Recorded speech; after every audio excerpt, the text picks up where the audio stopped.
Address of Pope Leo to the clergy of the Diocese of Rome, June the 12th, 2025. I want to ask for a big round of applause for all of you who are here and for all the priests and deacons of Rome. Dear priests and deacons who provide your service in the Diocese of Rome, dear seminarians, I greet you all with affection and friendship. I thank His Eminence, the Cardinal Vicar, for the words of greetings and for his presentation, telling something of your presence in this city. I wished to meet you to get to know you personally and to begin working with you.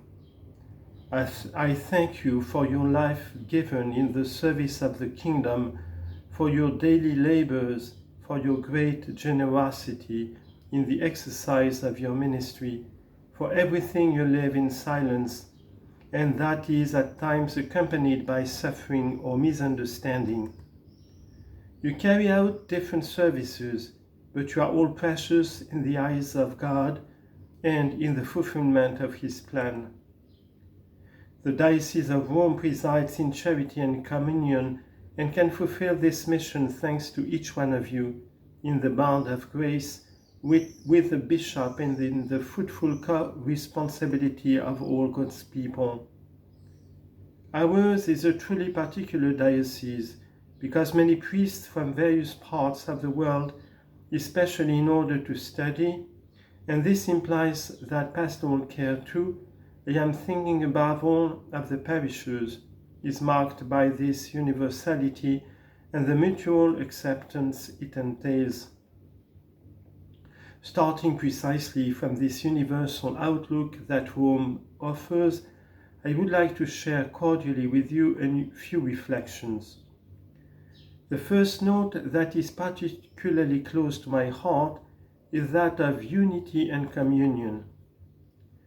In the so-called priestly prayer, as we know, Jesus asked the Father that His people may be one.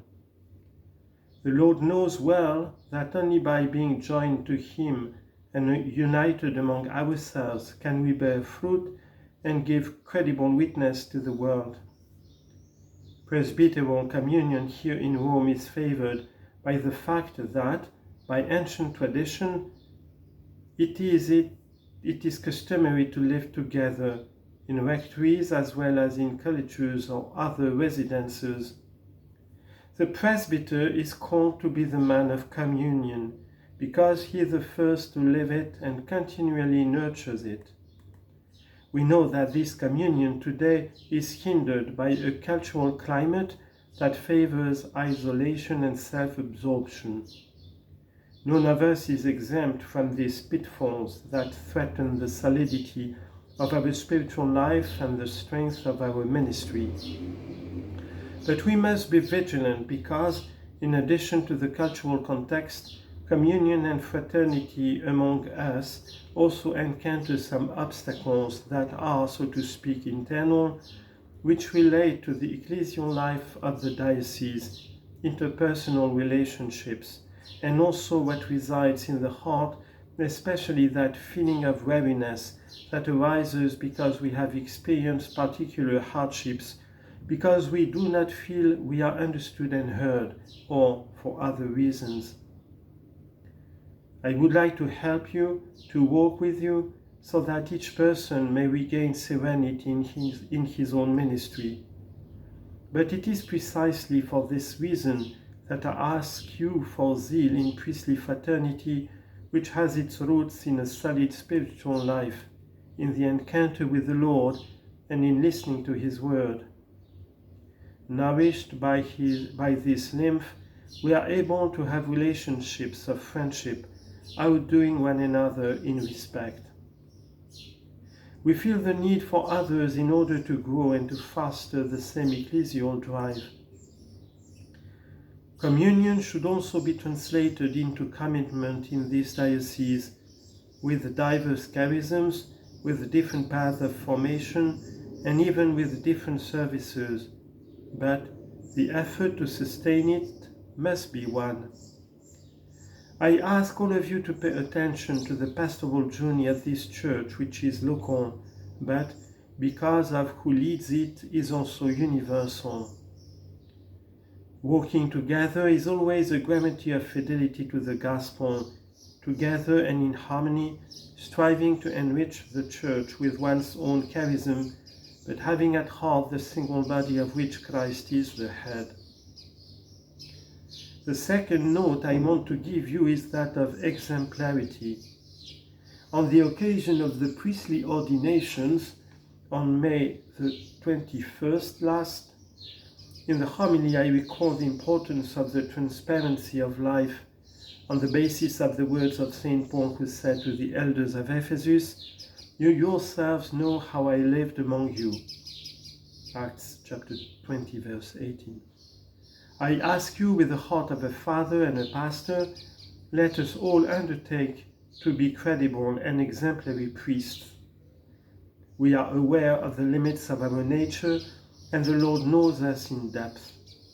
But we have received an extraordinary grace.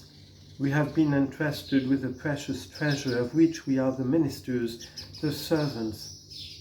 And fidelity is required to the servant. None of us is exempt from the suggestions of the world, and the city, with its thousands of offerings, could even draw us away from the desire for a holy life, inducing a leveling down in which the profound values of being a priest are lost.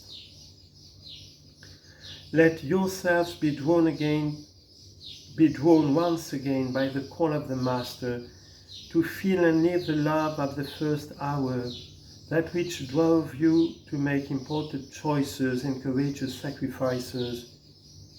If together we try to be exemplary in a humble life, then we will be able to express the renewing force of the gospel for every man and for every woman. The final note I wish to give you is that of looking at the challenges of our time from a prophetic perspective.